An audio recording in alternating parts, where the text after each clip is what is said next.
palavra do Senhor dizendo: Tu, pois, ó filho do homem, acaso julgarás a cidade sanguinária? Faze-lhe conhecer, pois, todas as suas abominações. E diz: assim diz o Senhor Deus: ai da cidade que derrama sangue no meio de si, para que venha o seu tempo, o que faz ídolos contra si mesma, para se contaminar. Pelo teu sangue, por ti mesma derramado, tu te fizestes culpada, e pelos teus ídolos, por ti mesma fabricados, tu te contaminaste e fizeste chegar o dia do teu julgamento e o término dos teus anos.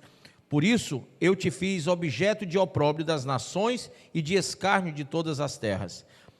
As que estão perto de ti e as que estão longe escarnecerão de ti, ó infamada, cheia de inquietação. Eis que os príncipes de Israel, cada um segundo o seu poder, nada mais intentam senão derramar sangue. No meio de ti desprezam o pai e a mãe, praticam extorsões contra o estrangeiro e são injustos para com o órfão e a viúva. Desprezaste as minhas coisas santas e profanaste os meus sábados. Homens caluniadores se acham no meio de ti para derramarem sangue no meio de ti, comem carne sacrificada nos montes e cometem perversidade. No teu meio descobrem a vergonha de seu pai e abusam da mulher no prazo de sua menstruação. Um comete abominação com a mulher do seu próximo, outro contamina torpemente a sua nora, e outros humilha no meio de ti a sua irmã, filha de seu pai. No meio de ti aceitam subornos para se derramar sangue, usura, lucros, tomaste extorquindo. Exploraste o teu próximo com extorsão, mas de mim te esqueceste, diz o Senhor Deus. Põe a mão sobre a Bíblia e diga: Pai, em nome de Jesus, fala o meu coração, me ensina a tua palavra. Diga amém. Pode sentar. Irmãos, aqui no verso 30, diz algo assim muito forte, olha só. Busquei entre eles um homem, só um, que tapasse o muro e se colocasse na brecha perante mim, a favor desta terra, para que eu não a destruísse, mas a ninguém achei. Por isso eu derramei sobre eles a minha indignação com o fogo do meu furor, os consumi, fiz cair-lhes sobre a cabeça o castigo do seu procedimento, diz o Senhor Deus. Amém? Então, de que estamos falando? Diga assim: nós estamos falando de Israel. Não é a igreja, é Israel. O Antigo Testamento é para Israel, não é para a igreja. Amém? Então, bispo, por que o senhor está lendo o Antigo Testamento para a igreja? Porque, irmãos, o primeiro projeto de Deus foi com Israel. E quem quer que a sua vida cristã seja uma bênção? Quem quer verdadeiramente ir para o céu ser arrebatado? Glória a Deus. Então, é inteligente da nossa parte a gente olhar para o primeiro projeto. Quem concorda? Se o primeiro foi para Israel e não deu certo, por que não deu certo? Né? Então, a igreja, ela surge de um segundo projeto. Se você leia aí Romanos 11, 25, que a Bíblia diz que Deus endureceu o coração dos hebreus para dar plenitude aos gentios. Amém? Então, nós somos o segundo projeto, e esse segundo projeto, ele se chama igreja. Mas o primeiro projeto não deu certo. Os planos de Deus podem ser frustrados? Jamais. Então, por que o primeiro projeto não deu certo? Porque a primeira aliança, a velha aliança, ela foi trazida ao homem, e todos os homens que compunham a velha aliança, né, eles tinham o entendimento de que Israel foi separado para ser povo de Deus, povo eleito. Só que você acabou de ler no livro de Ezequiel, o profeta, as abominações que esse povo praticou. E por que o juízo de Deus veio contra Israel? Por que Israel foi separado para o juízo, para a ira de Deus, né? Porque teve tudo para se corrigir, teve tudo para se tornar um povo maravilhoso. Tinha a bênção do Senhor, nenhum inimigo de Israel pôde subjugá-lo, a não ser quando esse povo caía em desobediência. E pela desobediência, pela rebeldia, pela obstinação, que eu aprendo no primeiro projeto, que foi com Israel, que nada, o plano de Deus não pode ser frustrado, mas você, com o seu livre-arbítrio, com a sua escolha ruim, você pode sim ser derrotado, Você pode escolher mal. A própria Bíblia diz que há caminhos que para o homem parecem ser caminhos bons, mas o final deles são caminhos de morte. Então, Israel tinha toda uma revelação de Deus para eles, para que eles fossem um povo muito abençoado, mas resolveram não ser.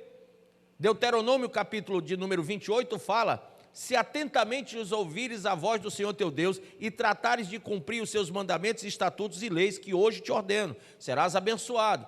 No verso 15 diz assim: mas porém, se não deres ouvidos à voz do Senhor teu Deus e não fizeste conforme os seus estatutos, leis que ele hoje te ordena, então amaldiçoado serás.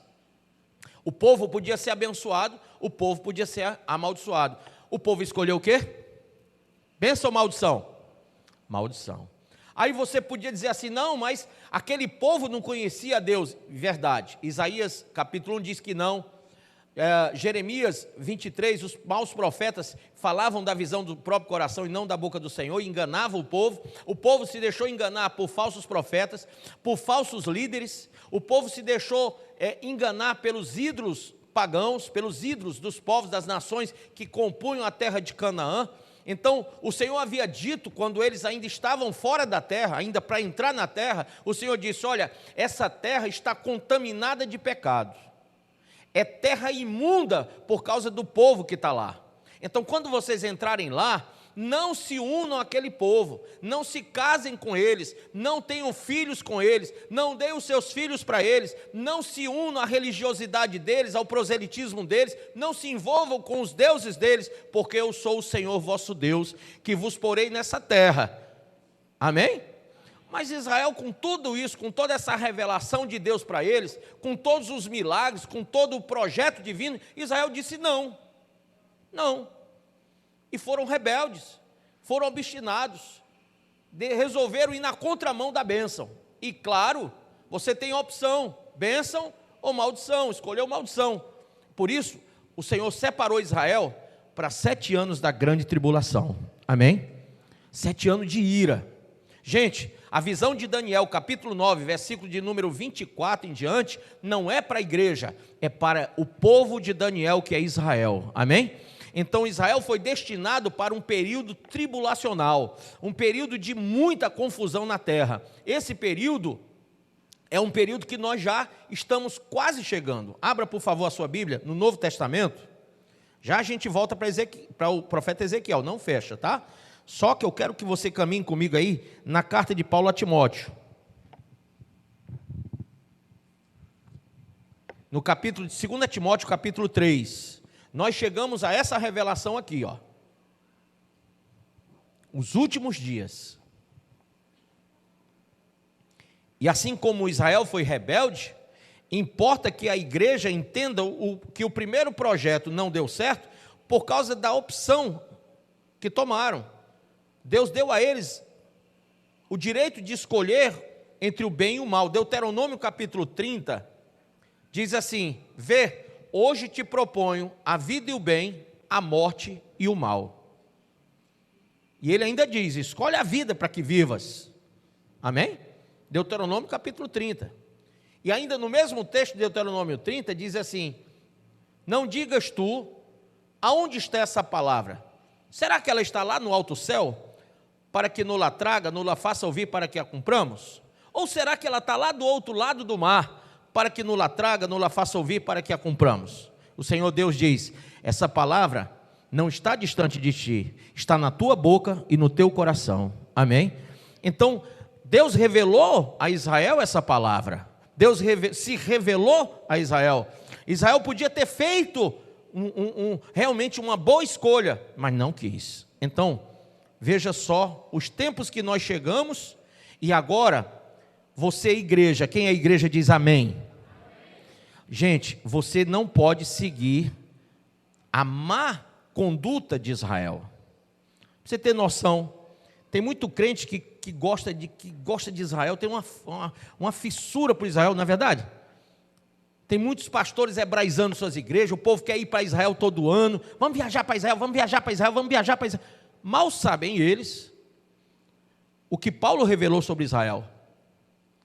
Paulo chamou os judeus de congregação de Satã. Por quê?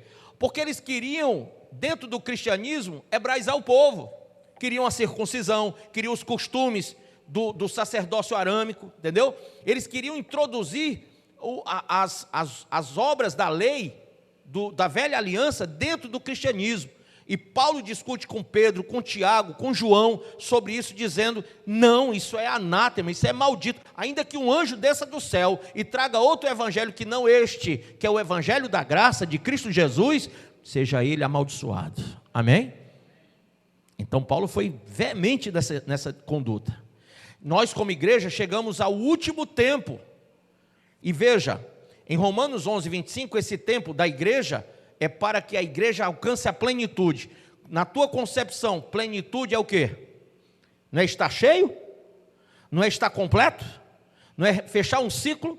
Então, nós chegamos a um momento de plenitude se nós conseguirmos entender com clareza a revelação de Deus para, não o povo, mas para a igreja. Amém? Cristo é conhecido por todos? Então a Bíblia diz, se sois de Cristo, sois novas criaturas. As coisas velhas já passaram, e eis que tudo se fez novo. Então quem tem a plenitude da revelação da nova aliança, quem tem a plenitude da revelação de Cristo, se tornou nova criatura, se tornou uma pessoa que vence o pecado, se tornou uma pessoa que abriu mão, abdicou das coisas desse mundo, desse século, não se amolda, não aceita, não concorda, não tem coadunações emocionais ou espirituais com as coisas dessa terra. Você escolheu ir para o céu. Mas Paulo adverte a igreja, agora não é Israel, é a igreja, dizendo, verso 1 do capítulo 3 de 2 Timóteo, sabe porém isto, nos últimos dias sobrevirão tempos difíceis. Quem concorda que esses tempos chegaram? Pois os homens serão egoístas, avarentos, e ele não está falando com o ímpio, hein? Ele está falando aqui com a igreja. Cuidado por você pensar no mundo secular. Você diz, realmente lá fora está desse jeito. Não, irmão, ele está falando com a igreja, conosco aqui, está certo? Está falando com o povo que é chamado igreja agora. E ele diz, olha, saiba isso, que nos últimos dias os homens serão egoístas, avarentos, jactanciosos, arrogantes, blasfemadores, desobedientes aos pais, ingratos, irreverentes, desafeiçoados, implacáveis, caluniadores, sem domínio de si, cruéis, inimigos do bem, traidores, atrevidos, enfatuados, mais amigos dos prazeres que amigos de Deus, tendo forma de piedade, negando-lhe entretanto o poder, foge também destes. Amém? Então Paulo revela a Timóteo a situação da igreja da última hora, e ele diz assim, que nós devemos fugir dessas situações e dessas pessoas que dentro da igreja teriam esse tipo de comportamento. Ora, quando você recebe a revelação de Cristo e você faz uma comparação com a revelação do Antigo Testamento, a revelação que Deus fez aos homens de Israel, você vai ver que Israel foi reprovado porque não quis reconhecer o Senhor Deus, não quis abrir mão dos seus pecados, dos seus erros. Quando você lê Daniel 9, Daniel faz uma oração pedindo perdão por ele e pelo povo dele. Veja aí, por favor, Daniel 9 ainda, e a gente volta lá para Ezequiel, o profeta, mas temos que caminhar mostrando isso aqui. Daniel, capítulo 9. Amém? Quem achou? Verso 3. Voltei o rosto ao Senhor Deus para o buscar, com oração, com súplicas, com jejum, em pano de saco e cinza. Orei ao Senhor meu Deus, confessei e disse, Senhor Deus, grande e terrível, e temível, que guardas as alianças e a misericórdia para com os que te amam e guardam os teus mandamentos. Está falando com Israel, não está falando com a igreja. Tá? O Senhor é Deus grande e temível, que guarda a aliança e misericórdia com aqueles que te amam e guardam os teus mandamentos. Porém ele diz assim, 5, temos pecado temos cometido iniquidades, procedemos perversamente e fomos rebeldes, apartando-nos dos teus mandamentos e dos teus juízos. E não demos ouvidos aos teus servos, os profetas, que em teu nome falaram aos nossos reis, aos nossos príncipes, aos nossos pais, como também a todo o povo da terra. Aí ele vai fazer ele vai confessar o pecado de Israel, ele vai confessar os seus próprios pecados, e ele vai dizer: Senhor, temos errado muito, somos rebeldes. Mas olha só, desde a hora que ele começou a orar, versículo 20, falava eu ainda, e orava, e confessava o meu pecado, e o pecado do meu povo de Israel, e lançava a minha súplica perante a face do Senhor meu Deus, pelo monte santo do meu Deus. Falava ainda na oração, quando o homem Gabriel, diga anjo Gabriel, o anjo Gabriel, que eu tinha observado na minha visão ao princípio, veio rapidamente voando e me tocou a hora do sacrifício da tarde. Alguém sabe qual é a hora do sacrifício da tarde? Bote assim na sua Bíblia, 3 da tarde, 15 horas. É a hora do sacrifício da tarde, tá bom? Aí você coloca aí do lado. Ele queria instruir-me. Falou comigo e disse: Daniel, agora saí para fazer-te entender o sentido. No princípio das tuas súplicas saiu a ordem, e eu vim para te declarar, porque és muito amado. Considera, pois, a coisa e entende a visão. E aí ele vai falar das 70 semanas, ele diz: 70 semanas estão determinadas sobre o teu povo. Quem é o povo de Daniel? É a igreja? Não, ela nem existia. A igreja só vai existir em Cristo, amém? Então, quem estava aqui era Israel, e ele diz: olha só, 70 semanas estão determinadas sobre o teu povo e sobre a tua santa cidade. Qual é a santa cidade? É Fortaleza? Não, Jerusalém, amém? Para fazer cessar a transgressão, para dar fim aos pecados, para expiar a iniquidade, para trazer a justiça eterna, e para selar a visão e a profecia, e para ungir o santo dos santos. Então, a revelação foi sobre o final dos tempos, tá? Ele fala aqui do final dos tempos, e ele fala para Israel. Porém, irmãos, quando Deus falou várias vezes com Israel, e aí volte para o profeta Ezequiel, por favor.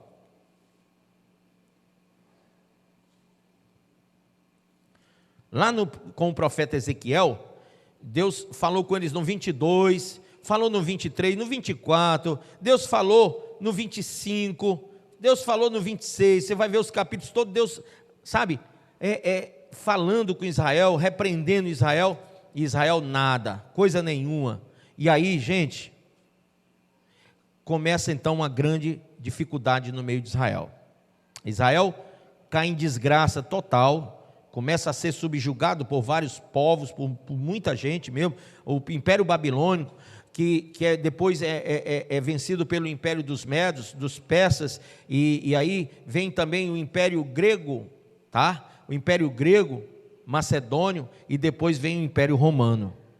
Então, Israel foi passando de domínio em domínio, porque Israel estava em desobediência. E o Senhor havia ordenado a Israel e dito: eu vou espalhar vocês vão sofrer escárnio, vão olhar para vocês e vão escarnecer de vocês, mas um dia eu vou congregar novamente vocês, e vocês vão estar no meio da praça, está lá em Ezequiel 22, vou deixar vocês no meio da praça da cidade santa, um dia eu vou congregar vocês lá. E ele fala, gente, que esse dia aconteceria num período de grandes dores, de grandes tribulações. Jesus falou na visão profética e disse: olha, essa geração não passará sem que se cumpra essa palavra. E ele deu uma ordem profética ali, dizendo que havia de passar uma geração, apenas uma geração, e tudo estaria cumprido. Que geração é essa? Gente, Israel esteve espalhado, sim ou não?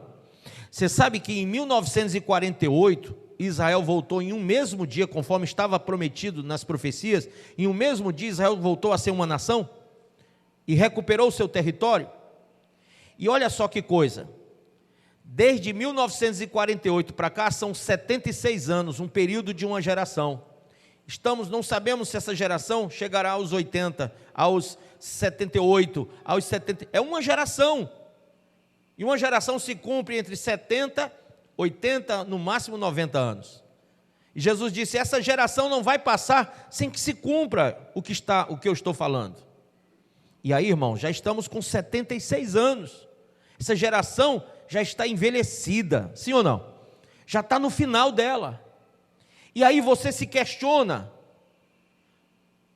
por que o Senhor amaldiçoou aquela figueira? Lembra da figueira? O Senhor amaldiçoou porque ela tinha folhas, mas não tinha o quê? Frutos. E aí você diz assim, mas bispo, eu não estou entendendo. Por que aquela figueira foi amaldiçoada? Ela tinha folhas, e não era, o texto diz, não era a época dela gerar frutos. Já tinha passado a estação dela, não era. Só, irmão, se você não conhece uma figueira, toda figueira que tem folhas, antes de aparecerem as folhas, os frutos aparecem primeiro. Então, quando Jesus viu as folhas, ele tinha certeza, pela criação, de que ela tinha que ter lá o quê? Frutos. O que adiantava ela ser muito bonita e não ter fruto nenhum? E ele amaldiçoou aquela figueira. E você talvez pense numa árvore, numa planta, numas folhas, não é assim que você está pensando? Só que Jesus estava falando com Israel, irmão. Cadê os frutos? E Jesus estava mostrando que Israel era como aquela árvore, cheia de folhas, mas não tinha os frutos. E por isso estava debaixo de maldição. E qual eram os frutos que o Senhor procurou? Naquela hora ele procurava frutos que o trouxesse alegria. Quando você come, você não sente alegria? Então, Jesus procurou saciar-se com os frutos da figueira, mas não tinha frutos. O Senhor procurou saciar-se com os frutos de Israel, mas não tinha frutos. E assim como a figueira entrou em maldição, Israel está em maldição para viver a ira do Senhor. E assim, irmãos, quando aqui no capítulo 33 de Ezequiel, o Senhor vai falar sobre os atalaias dele, que tem que avisar Israel que está vindo o momento de juízo, ataque, juízo sobre Israel. Tem gente que pensa que era apenas um ataque momentâneo daquele período, mas não. Ele está falando numa visão profética sobre os últimos dias, sobre o período da grande tribulação. E ele vai no 34 dizer o seguinte: existem muitos maus pastores que não estão pastoreando as ovelhas como devem. E ele diz aqui no verso 4 do 34, a fraca não fortaleceste, a doente não curaste, a quebrada não ligaste, a desgarrada não tornastes a trazer, e a perdida não buscaste.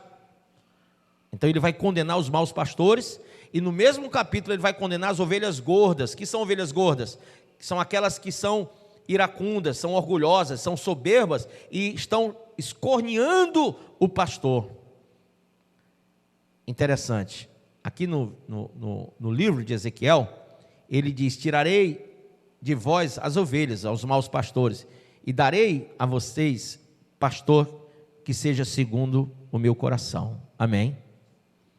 Então, Israel passou muitos anos sem pastor. E quando Jesus veio, ele olhou para aquelas ovelhas lá, era muita gente, era uma multidão que estava na frente dele. Mas o povo não tinha nada de espiritual. O povo era totalmente embrutecido. Sabe, o véu da separação, o véu estava lá, na cara deles, mostrando que eles não tinham, que eles estavam separados de Deus. Eles ainda tinham que ritualizar o relacionamento com Deus. Eles ainda tinham que sangrar animais. Eles tinham que fazer sacrifícios de animais para poder aproximar-se do Senhor. E o Senhor estava ali como o cordeiro pascal. Estava ali como o cordeiro da substituição, amém? Então eles não conseguiam olhar para Jesus, mesmo quando Jesus olhou e disse, eu sou o caminho, eu sou a verdade, eu sou a vida, e ninguém vai ao Pai se não for por mim. Aquele povo não acreditava no Senhor. João 1 diz, eu vim para eles, mas eles não me receberam. Então eles não receberam o pastor, mesmo depois de muitos anos sem pastor, quando o pastor veio, as ovelhas não o receberam. E ele disse: olha, o pastor conhece suas ovelhas, e ele é reconhecido por elas.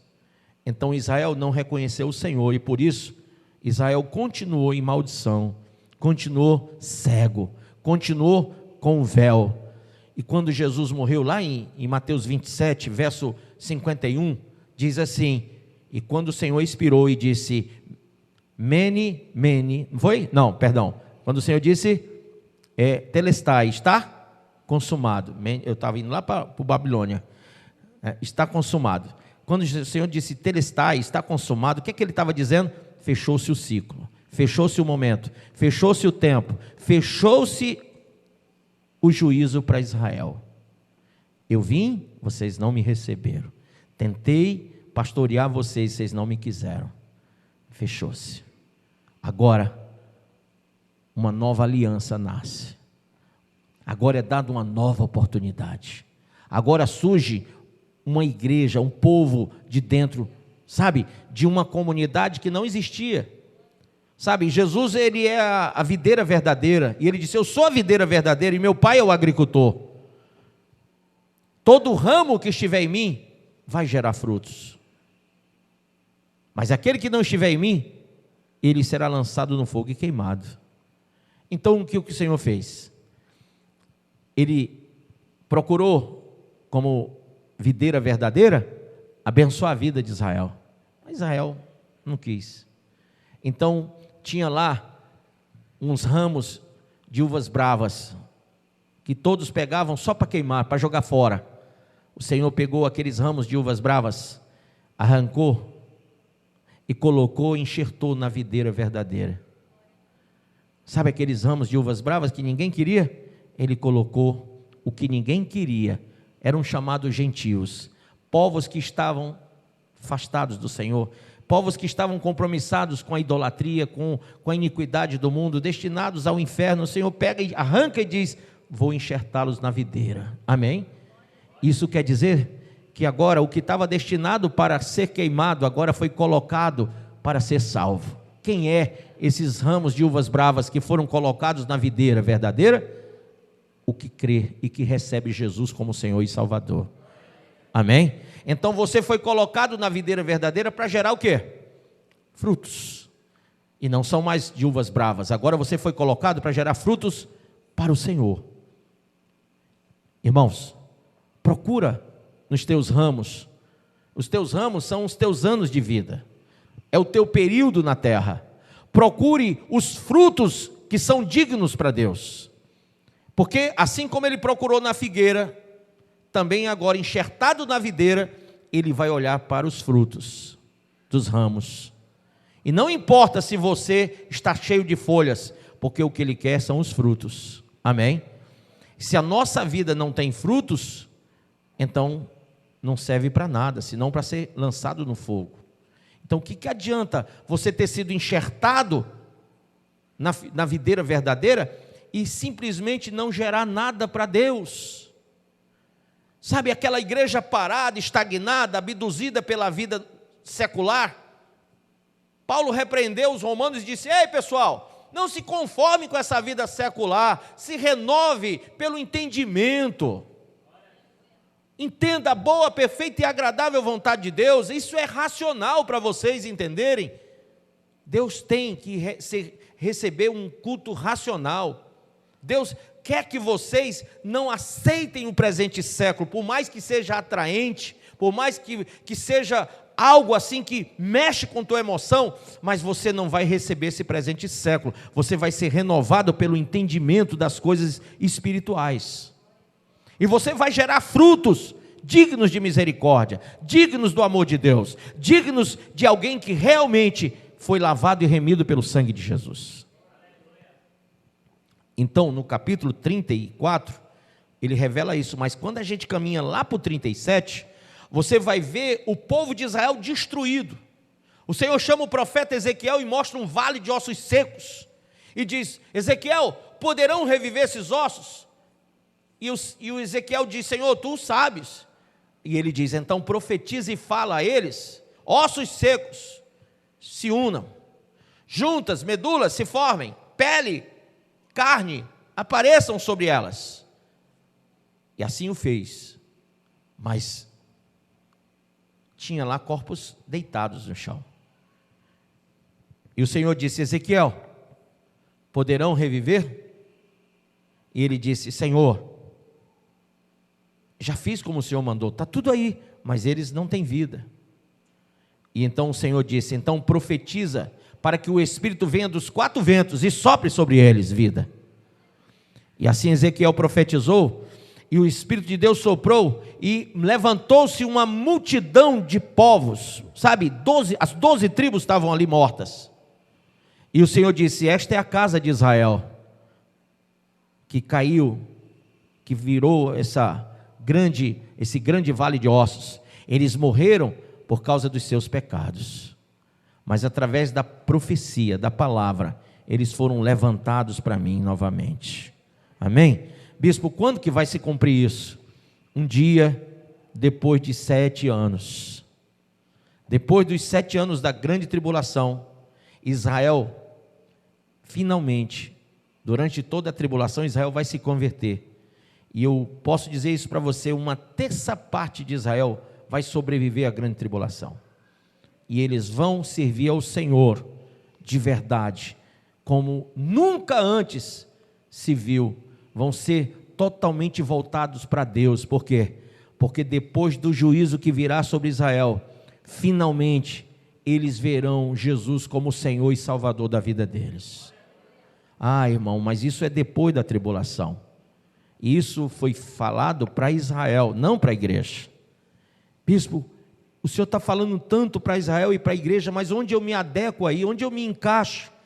É que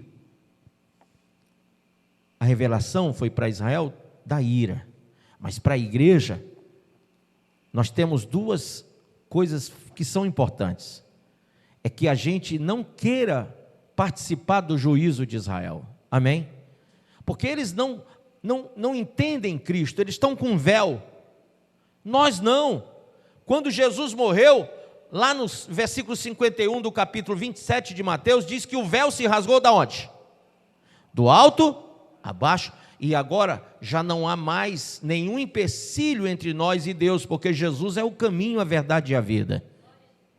Então, ele disse: ninguém vai ao Pai senão por mim. Ele rasgou o véu para que a gente pudesse ir até Deus, agora sem véu.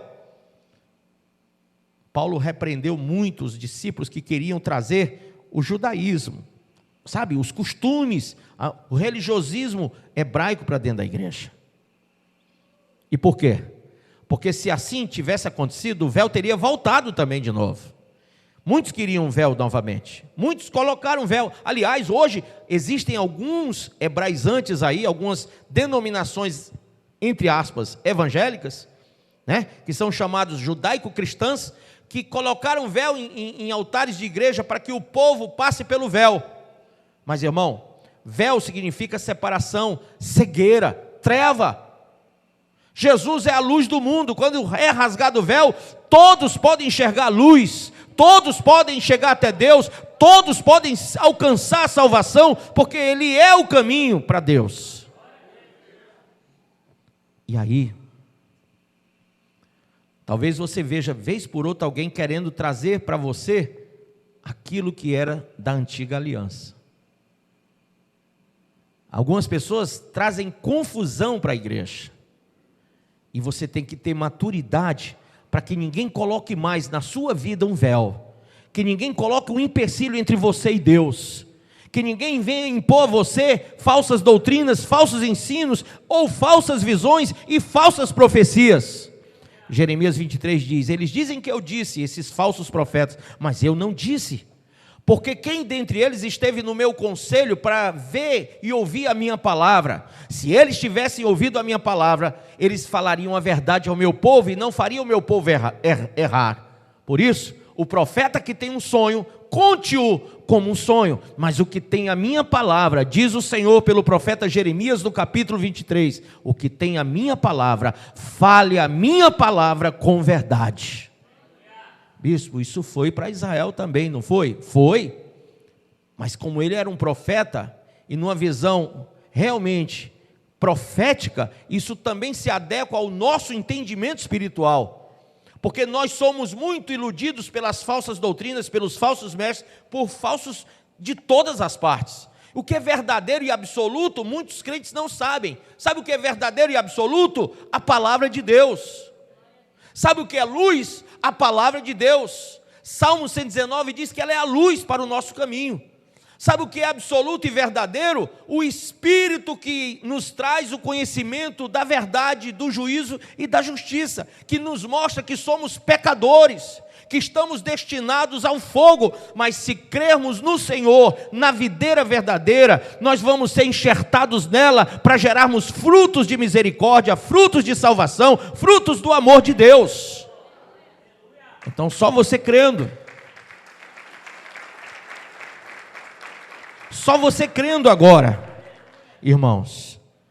Abra sua Bíblia no livro de Tito, lá no Novo Testamento. Tito, capítulo 1. A Tito, ele escreve essa carta a Tito, que era um companheiro de Paulo, era um companheiro de missões de Paulo. Essa carta foi escrita para Tito. Ele diz aqui no verso 10, olha só: porque existem muitos insubordinados, pauradores, frívolos e enganadores, especialmente os da circuncisão. Quem eram os da circuncisão? Diga, aqueles que queriam trazer o judaísmo para a igreja.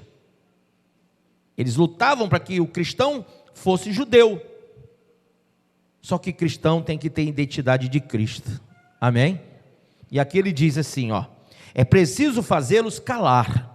Quem entende isso?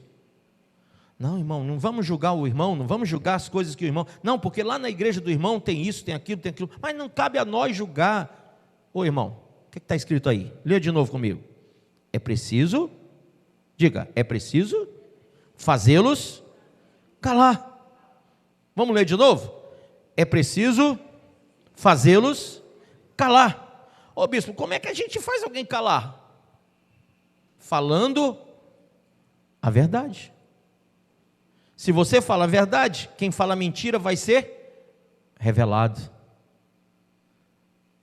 Ora, não tem coisa mais forte do que a verdade, irmão. Quando alguém mente, você tem que ir com a verdade. E aí quando a verdade, que é luz, se aproxima das trevas, as trevas, vão embora. Porque eles não resistem à luz. Amém? Então, é preciso fazê-los calar. E aqui diz assim: porque andam pervertendo casas inteiras, ensinando o que não devem por torpe ganância. Foi mesmo dentre eles um seu profeta que disse: cretenses, sempre mentirosos, feras terríveis, ventres preguiçosos. Tal testemunho é exato. Portanto, repreende-os severamente para que sejam sadios na fé e não se ocupem com fábulas judaicas. Vou dizer de novo: repreende-os severamente para que sejam o quê? Sadios na fé. Ele não está usando uma palavra muito fácil não, hein? Ele está dizendo repreende como? Severamente, para que sejam sadios. Quem é pai e mãe aqui? Quando o menino está fazendo uma coisa que vai prejudicar a saúde dele, e você fala e ele não quer ouvir, o que é que você tem que fazer? Você não tem que ser severo? Porque ele só vai entender isso, não é não? Enquanto você está lá, passando a mãozinha, filhinho, tudo inho, até o cachorro que você tem em casa, quando você está ele fica balançando o rabinho. Hã? Quando você engrossa a voz, o cachorro percebe. E você fecha assim, o cachorro.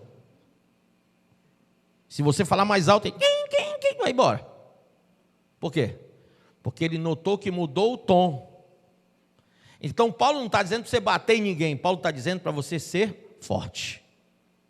A tradução do grego é que você fale com severidade, com força, que você não fique falando nos inhos, mas que você seja objetivo, que você não fique na relativização, mas que você seja objetivo, absoluto, e não abra mão da verdade por causa de ninguém. É isso que Paulo está dizendo a Tito. E aí, aqui no texto ele diz: repreende-os severamente para que sejam sadios na fé. E não se ocupem com fábulas o quê? Judaicas. Veja como Paulo está aconselhando Tito a não deixar o povo se meter com o judaísmo. Os ismos entraram na igreja.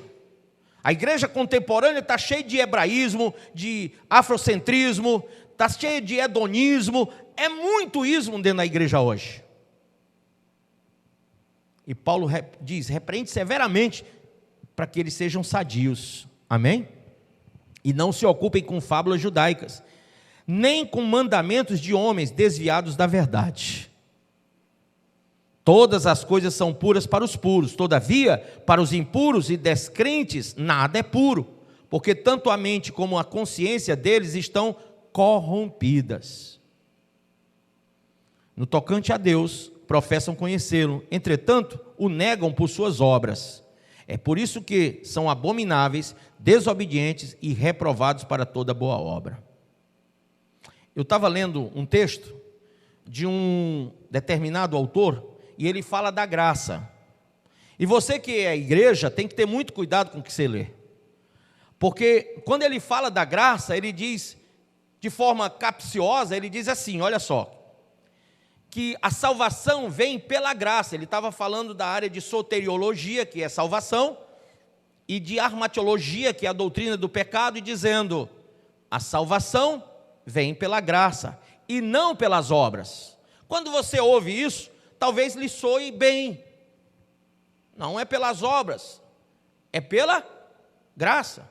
Aí você analisando, tendo uma leitura, você diz, realmente está lá em Efésios capítulo 2. Abra aí Efésios 2 e você vai ver que o que ele disse faz sentido.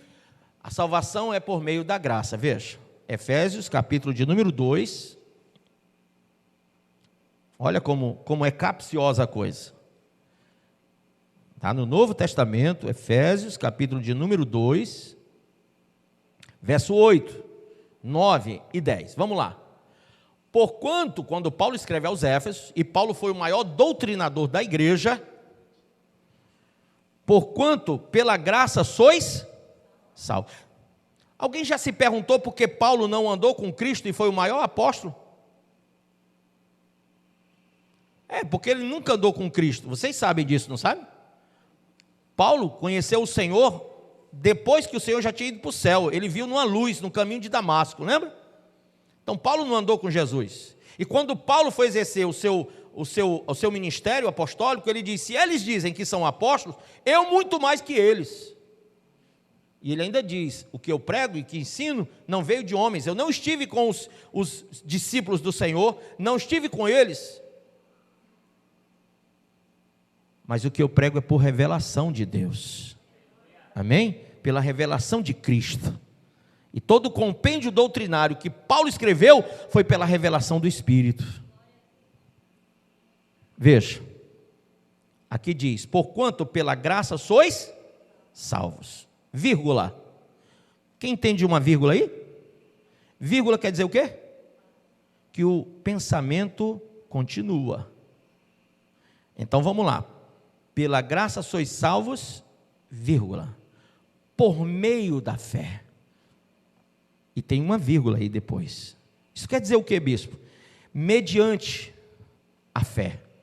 Por meio quer dizer mediante a fé, tá? A fé tem que mediar isso. Você é salvo pela graça, mas existe um meio, existe uma coisa que vai mediar isso, que vai dizer se você é salvo ou se você não é salvo, que é a fé. E aí, na continuação, ele vai falar das obras, e olha como é que ele fala das obras. E isto não vem de vós, é dom de quem? De Deus. Não vem por intermédio das obras, a fim de que ninguém, diga ninguém, se glorie. Não está bonito aqui o texto? Está ou não está? Está. Aí ele diz assim, a fim de que ninguém venha se orgulhar, se gloriar por esse motivo. Aí alguém diz assim, bispo, então não é pelas obras, é pela graça. Mas veja, por meio de quê? Da fé. E aí, abra no livro de Tiago, irmão de Jesus, filho de Maria e de José. Abra, porque José era cabra macho e fez menino, viu? Então veja aí, Tiago, irmão de Jesus, filho de José e Maria, escreveu essa epístola aí, essa carta, veja. Capítulo 2, diz assim, no verso 14, vamos lá. De que adianta, meus caros irmãos, alguém proclamar sua fé, se não tem obras? Opa! Pela graça de Deus sois salvos mediante a fé. Você é salvo pela graça, mas é mediante a fé. E de que adianta dizer que tem fé se não tem obra? Mas lá não disse, lá nos Éfesos não está falando? Não por obras para que ninguém se glorie. E quem foi que disse que essa fé que ele está falando aqui é para a sua glória? Essa fé é para a glória de Deus. Então essa fé que vai mediar, que vai mostrar salvação, é para a glória de Deus e não para a sua. E diz assim, que adianta, meus caros irmãos, alguém proclamar sua fé se não tem obras? Acaso essa fé pode salvá-lo?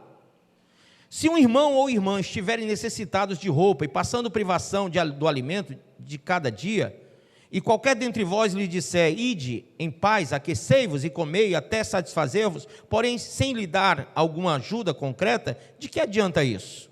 Desse mesmo modo, em relação à fé, por isso só, se não for acompanhada de obras, está o quê? Morta. Então, fé sem obra é morta. Se a graça a salvação vem pela graça, por meio da fé, e a fé sem obra é morta, então nós estamos falando de uma fé com obra. Mas que obra é essa? É a obra de Deus em nós e através de nós para o mundo. Porque as outras obras que nós fazíamos para a nossa glória, para o nosso louvor, são, obras que não nos vão trazer nada para nós, nada para o reino. O que mais acontece com o cristão hoje? Ele foi arrancado daquela árvore, de uvas bravas lá, a videira lá, de uvas bravas, ele foi tirado, foi enxertado na videira verdadeira, ele estava lá num falso e entrou no verdadeiro, ele estava num caminho ruim e entrou num caminho bom, ele estava, caminhando para o mal e encontrou o bem, e ele foi chamado para ser agora alguém que frutifica para o Senhor, porque onde você foi colocado, você tem que gerar os frutos para a glória isso quer dizer obra para Deus, isso quer dizer uma fé com obra, e essa fé com obra para Deus, ela realmente traz graça sobre nós. Noé achou graça aos olhos de Deus, porque Noé era diferente de todos.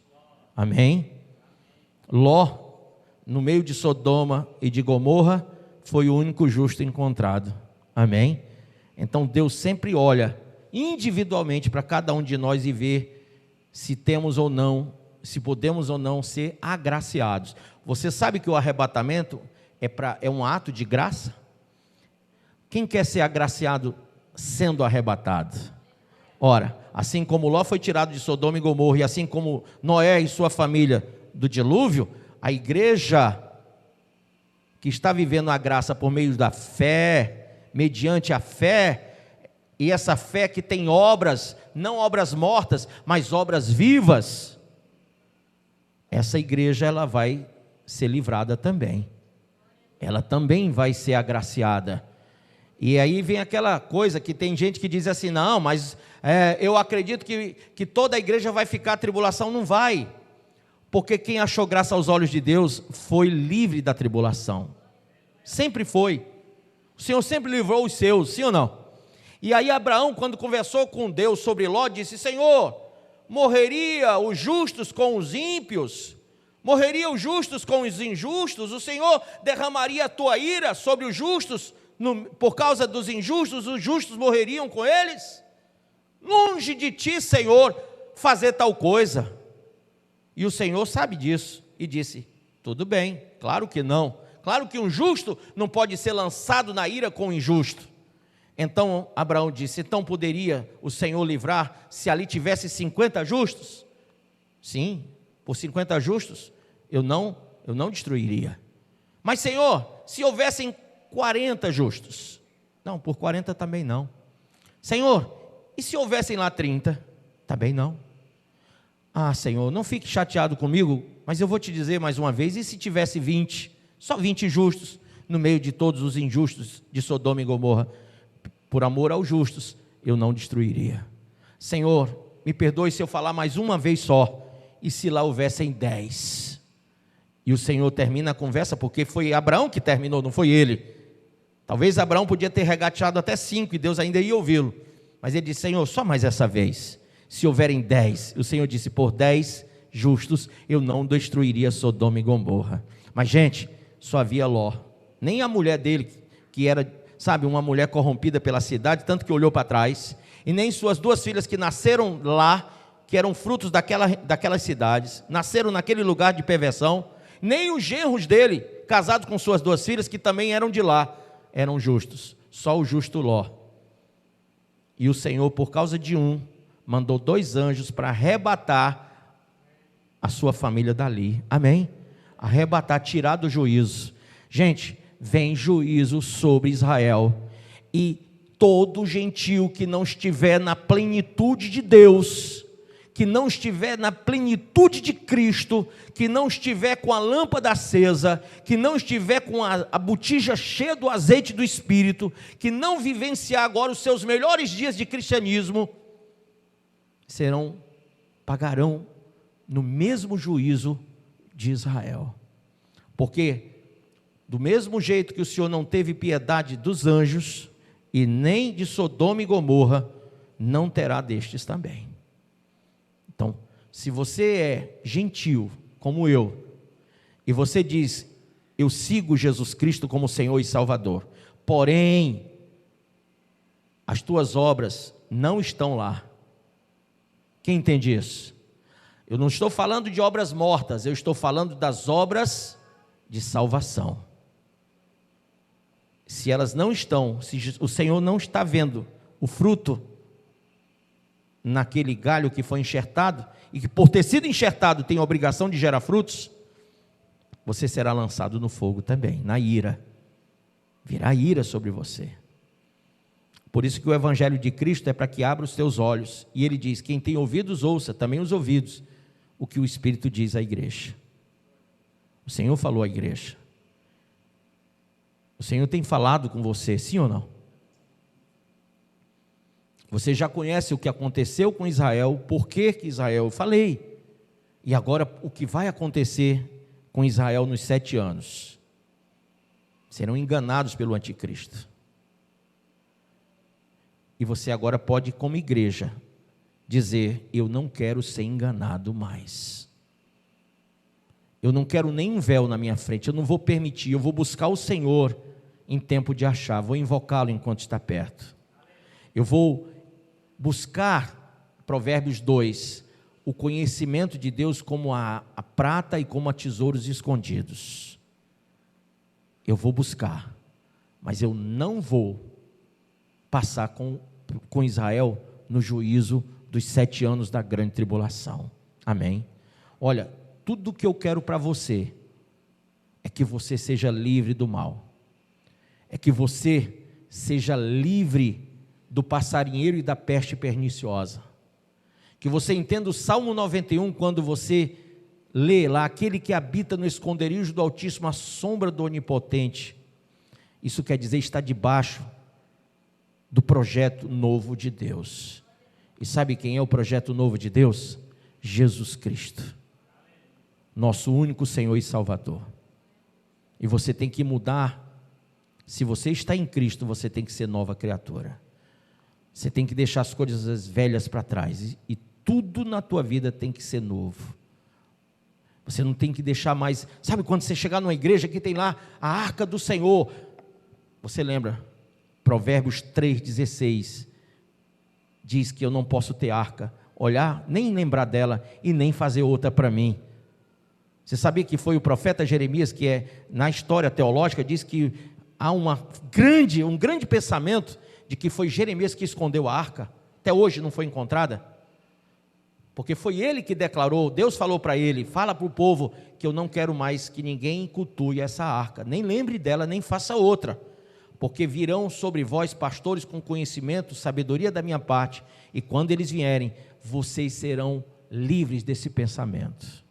Então veja, isso aconteceu há mais de 2.000 anos atrás, na verdade, há mais de 3.000 anos atrás, nós estamos no século 21, e hoje, mais de 3.000 anos depois, você encontra igrejas evangélicas cultuando a arca novamente.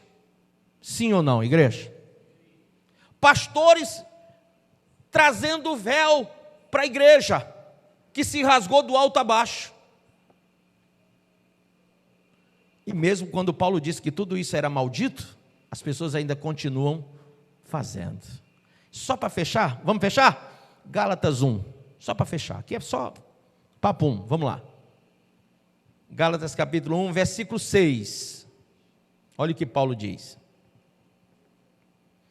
Admira-me que estejais passando tão depressa daquele que vos chamou na graça de Cristo para outro evangelho, o qual não é outro, porque não tem outro evangelho, só tem o de Cristo, só tem o evangelho da graça, amém?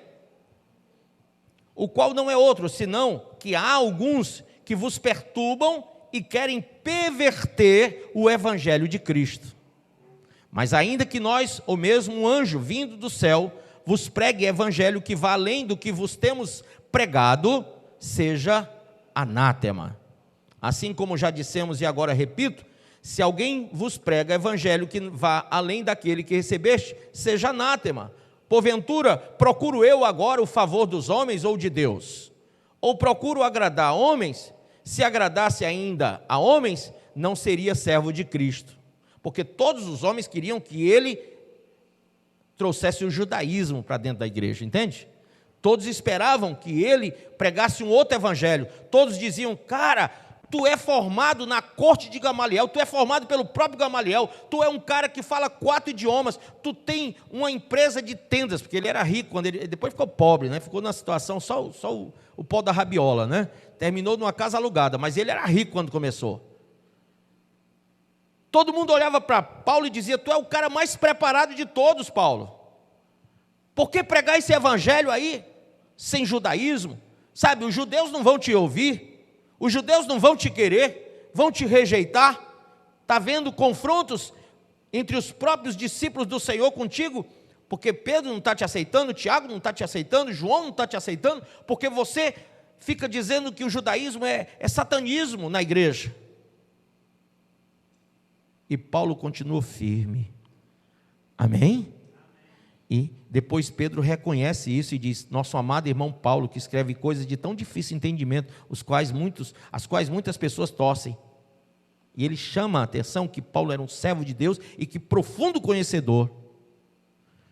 E ele está dizendo assim, eu não vou agradar os homens, eu vou falar aquilo que tem que ser falado. Faço-vos, porém, saber, irmãos, que o evangelho por mim anunciado não é segundo o homem, porque eu não o recebi, nem o aprendi de homem algum, mas mediante a revelação de Jesus Cristo. Porque ouvistes qual foi o meu proceder outrora no judaísmo, como sobremaneira perseguia eu a igreja de Deus e a devastava. E na minha nação, quanto ao judaísmo, avantajava-me a muitos da minha idade, sendo extremamente zeloso das tradições de meus pais. Quando, porém, ao que me separou antes de eu nascer, e me chamou pela sua graça, aprove revelar seu Filho em mim, para que eu o pregasse entre os gentios, sem detença, não consultei carne e sangue, nem subi a Jerusalém para os que já eram apóstolos antes de mim, mas parti para as regiões da Arábia e voltei outra vez para Damasco. Decorridos 3 anos, então subi a Jerusalém para avistar-me com Cefas e permaneci com ele 15 dias, e não vi outro dos apóstolos senão Tiago, o irmão do Senhor. Ora, acerca do que vos escrevo, eis que diante de Deus testifico que não minto. Depois fui para as regiões da Síria e da Cilícia, e não era conhecido de vista das igrejas da Judéia que estavam em Cristo. Ouviam somente dizer: aquele que antes nos perseguia agora prega a fé que outrora procurava destruir, e glorificavam a Deus a meu respeito. Amém? Então chegamos ao entendimento que Paulo realmente combateu o bom combate, e ele que era o judeu dos judeus, ele que era o cara, negou o judaísmo pelo cristianismo. Amém? Cristãos, só vai subir aquele que entende o chamado do evangelho da graça. Entende? Nós fizemos um congresso de arrebatamento, foi maravilhoso, mas foi bom demais. Tivemos essa semana agora vigílias abençoadas. Inclusive começamos a falar sobre a sã doutrina, e hoje de manhã na EBD, você que perdeu o EBD, perdeu muita coisa, porque falamos da sã doutrina. E aí, o que vai fazer de você um vencedor nessa hora? Agora, na hora final, quando a iniquidade cresceu para o mundo todo, o filho da iniquidade, a peste sangrenta do anticristo já está no mundo, e a apostasia já está na igreja, todos os ismos instalados dentro da igreja. O que vai fazer você ser salvo? Que você conheça Jesus verdadeiramente, que você seja sábio para rejeitar o mal agora, seleto, organizado espiritualmente, para não se deixar enganar por muitos que pregam coisas imundas, perversas. Nós estamos nesses dias, amém? Quem hoje entende esses dias, sabe do que eu estou falando. Quem tem ouvido em oração, de madrugada, como eu, muitas vezes sou acordado para orar, e o Espírito Santo tem falado para eu preparar a igreja para o arrebatamento. Sabe, o Senhor tem me incomodado horas e horas para meditar em vários textos da Bíblia, para preparar a igreja, para doutrinar a igreja. Sabe, chegou a hora da gente escolher, ou somos cristãos ou não. A gente vai ter que arrancar da nossa vida toda a influência que foi engendrada na nossa mente. Sabe, se você procurar lá no seu guarda-roupa, tem muita influência, não tem? Tem. Enquanto Satanás está investindo para torcer a cabeça dos seus filhos na escola, você está com um filho na escola, o diabo está jogando pesado, para que seu filho fique homossexualizado, para que a sua filha fique homossexualizada. E a igreja, nessas horas, tem que trabalhar na sua família, para que vocês sejam livrados da tribulação. Então, papai, mamãe, filho, vem para a igreja, lê mais a Bíblia, ora mais, entre em jejum, entre em propósito com Deus, não fique distante da casa do Senhor, porque, irmãos, esse ainda é um lugar separado para você ouvir a voz de Deus, para você aprender o que os livros não estão dizendo para você. E olha que eu procurei, irmãos, um livro de matemática, um livro de história, um livro de biologia, não tinha, mas de sexualidade tinha um monte. Vocês entendem isso?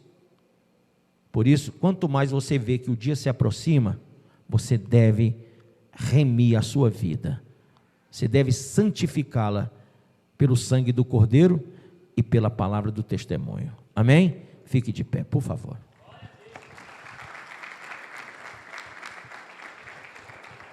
Põe a mãozinha no seu coração.